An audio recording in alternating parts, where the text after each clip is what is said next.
What's going on, guys? It's Jimmy here, and welcome to our daily show where we discuss the fourth stimulus check update, the two new upcoming packages, the physical infrastructure package, and the next stimulus package that Congress is working on right now, as well as daily news and what is going on here in the world today. If you're new to the channel, make sure to subscribe down below so you don't miss out on new videos. And don't forget to hit the like button, and let's jump right in. We got a lot to cover. Okay, first, the Dow Jones Stock Index fell more than 500 points on Friday alone and over 1,000 points for the week, kind of reiterating that the economic conditions right now are a little bit shaky. And this is reiterated by the new jobs report. The new jobs report that were worse than expected, as well as jobless claims that were actually up for the last week, with more unemployment claims, new claims for the entire month. We actually saw a rise in new unemployment claims as states are cutting off unemployment benefits, yet more and more people are becoming unemployed. Even though Congress wants to continue to pass more stimulus, the US dollar actually soared over the last week and kind of reiterates what the Fed is saying, that the Fed wants to raise interest rates, but next year at the end of 2022. But the Fed is also committed to continuing to pass stimulus and urge for more stimulus packages also from Congress, as the economy is very shaky and will need a lot of time to recover. Federal Reserve Chairman Jerome Powell says this about the economy and the jobs. Quote, if you look at the demand for workers and the level of job creation and think ahead, I think it's clear and I am confident that we are on a path to a very strong labor market. There is still a big group of unemployed people, and we're not going to forget about them. We're going to do everything we can to get people back into work and give them a chance to work. He said this is just a process that takes longer. There may be something of a speed limit on it. This as unemployment bonus money and extra unemployment week money is ending for 440,000 people in 8 different states this week alone. As 25 out of I think there's 27 Republican governors have opted to end the unemployment bonus money that was passed from the third stimulus check package, $300 per week, as well as additional weeks of unemployment. Democrats are trying to challenge this. They might be filing court dates, but the problem is that these Republican states are already canceling this. The states that are ending this week their unemployment from the Republican governors that have opted out of the $300 per week money that comes from the federal government goes to the states. The states don't have to pay it back. But these states are Alabama, Idaho, Indiana, Nebraska, New Hampshire, West Virginia, North Dakota, and Wyoming. Here on the screen is a graph of the first 25 Republican-run states that have opted out of the $300 per week unemployment bonuses. The majority of these states will be ending sometime in June. 4 states have already done it, and 8 states will be opting out this weekend. You can see here on the graph right here which states they are.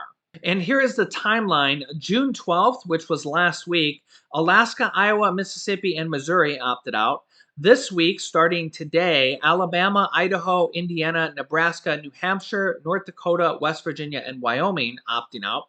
Next week will be Arkansas, Georgia, Florida, Ohio, Oklahoma, South Dakota, Texas, and Utah. The next day, Montana, June 30th, South Carolina, July 3rd, Maryland and Tennessee, July 10th, Arizona, September 6th, which is when Congress is currently set to end the $300 per week unemployment bonus, will be all the additional states. Louisiana is the first Democratic-run governored state to end the $300 per week unemployment bonus early. However, they're only ending it 5 weeks early, and they're going to be using the money for other to boost the unemployment, the minimum wage of unemployment.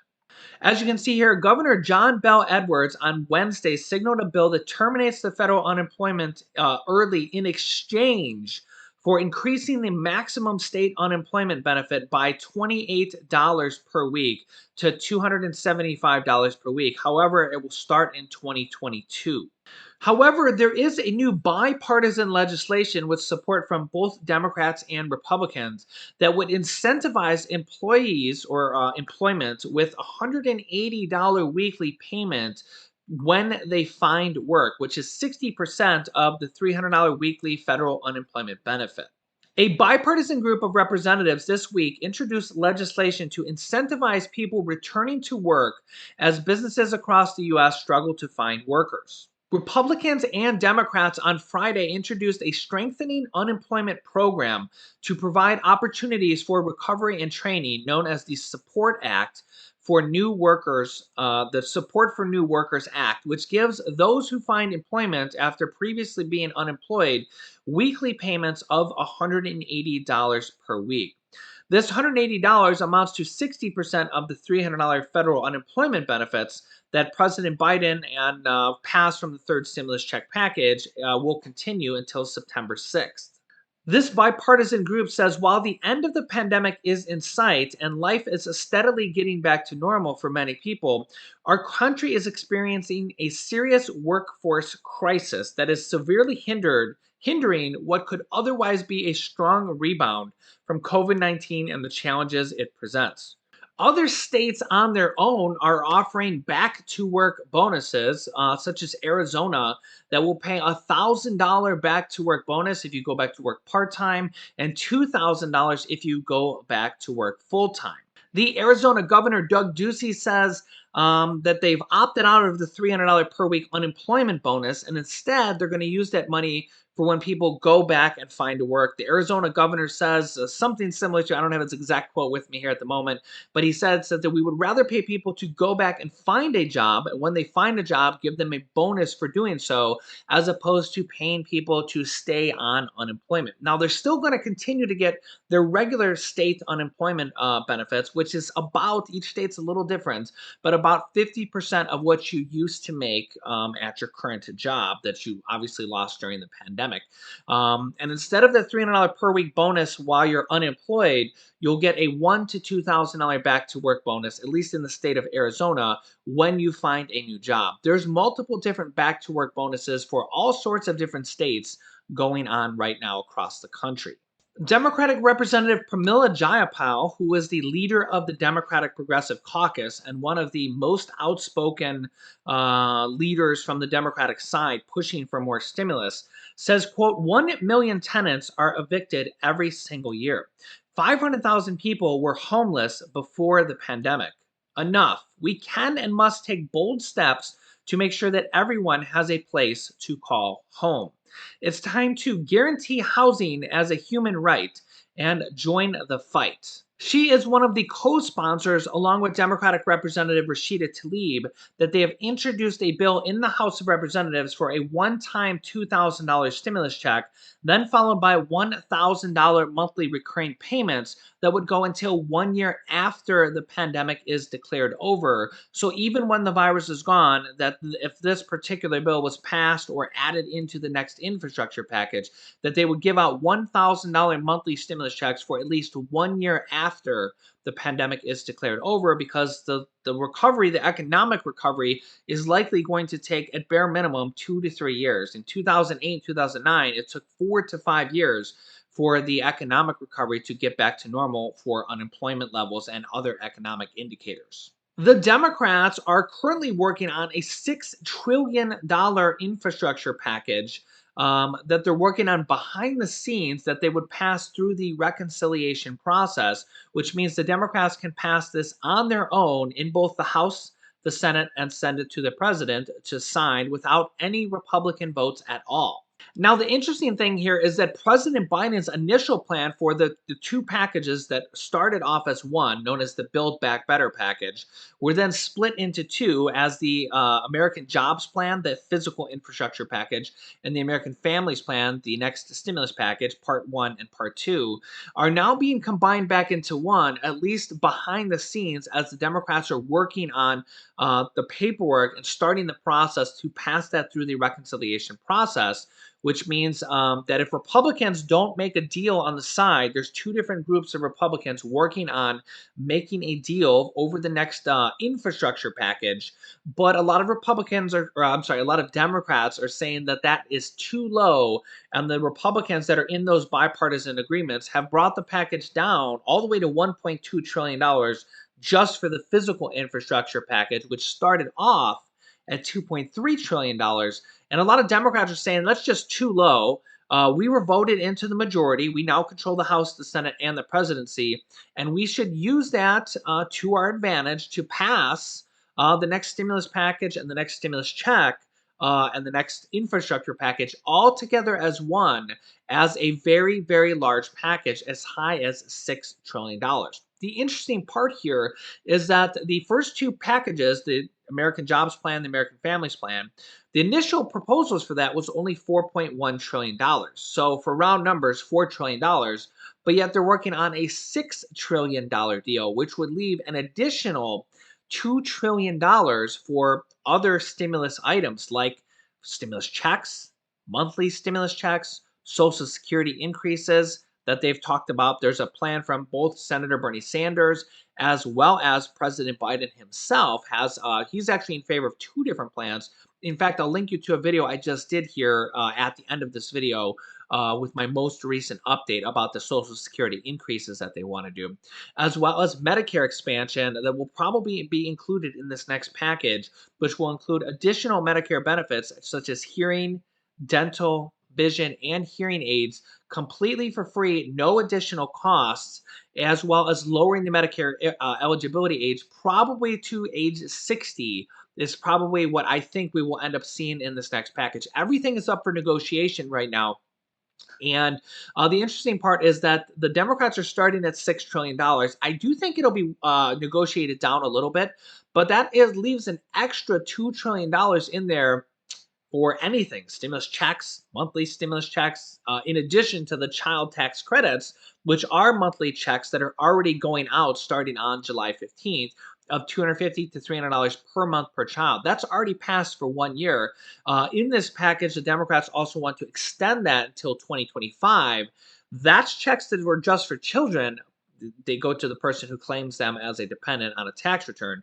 But they also want monthly stimulus checks for everybody else, as well as Social Security increases and Medicare expansion, 2 years of free preschool, 2 years of free community college, which will be a game changer, as well as student loan debt forgiveness. And that's really just, there's a few more things in there too. But I really don't think they're going to get everything in this next package. I think they're going to get a lot in there, especially because they're starting high and giving themselves an extra $2 trillion dollars of negotiating room in there, which will leave a lot of extra room for all these different stimulus items. But I really don't think that every single thing will end up in this next package. Democrats are already talking about another package after this. The Democrats can actually go back and amend old reconciliation packages to add additional items in there. Or in about three months, a little over 3 months, they get a whole nother set of reconciliation cards where they can pass a whole nother set of new packages with the reconciliation process, which means that they can pass it without any Republican support at all. So a lot of Democrats are like, hey, we need to go big. We have a little bit over a year to pass all these packages until the next midterm elections. And we got to do it now because when the next election comes up, if they lose a single seat in the Senate or just a couple seats in the House, they'll lose their advantage. So we're kind of seeing a flurry right now of all these ideas that the Democrats want to put in there.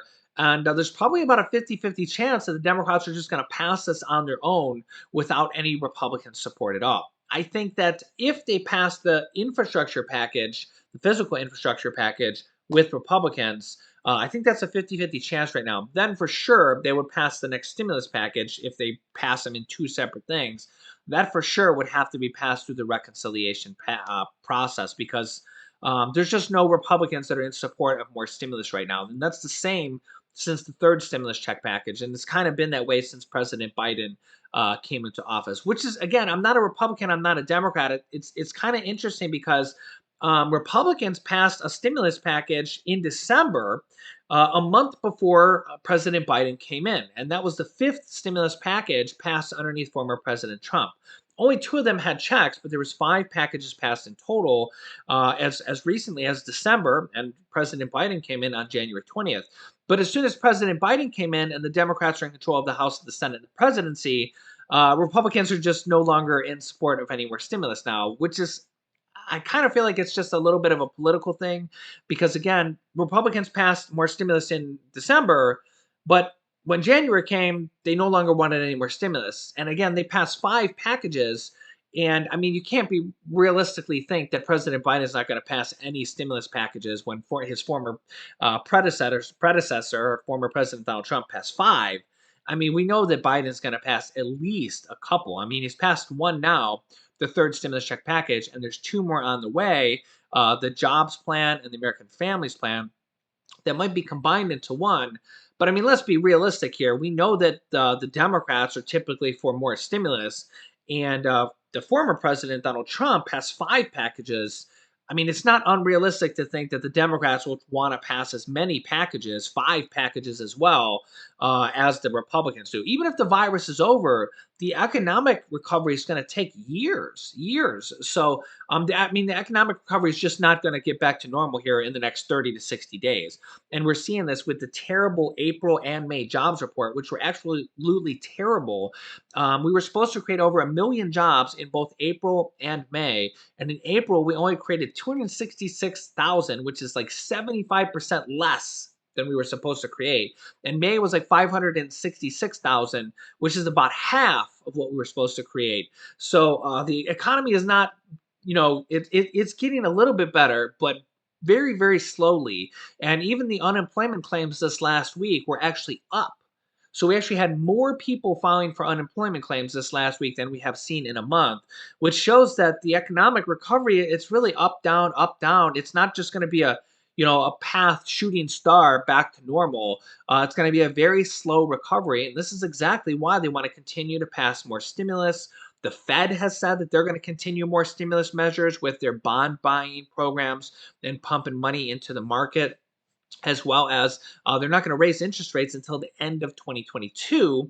And President Biden is in favor of more stimulus as well with these two new packages, and even convinced other leaders from the G7 World Conference that they should do the same also, so that all of our economies are lifted up here for at least the end of the year. So let me know your thoughts down below in the comments. I'll keep you up to date with everything stimulus related, unemployment, state, city, and county stimulus checks. I'm going to have a new video for you guys on that probably tomorrow. There's a lot of states like California and New Jersey that are passing their own state stimulus checks. And I have a whole bunch more of new information for you guys on that that'll come tomorrow. I will have my normal videos tomorrow, 10 a.m., 3 p.m., and 8 p.m. Eastern Standard Time. Happy Juneteenth, which is Juneteenth new holiday today for celebrating the end of slavery. And of course, tomorrow is Happy Father's Day. So happy early Father's Day, happy Juneteenth, ending slavery. We're celebrating that, which is pretty awesome. So we kind of have two holidays here back to back. So we'll hopefully have some special guest appearances tomorrow for Father's Day. So make sure to tune in. Make sure to subscribe down below so you don't miss out on new videos. And you can click this video here to watch my newest stimulus check video next. And this video is my newest video about President Biden's Social Security increase. So click on one of those videos next. Thanks, guys, and I will see you in the next video.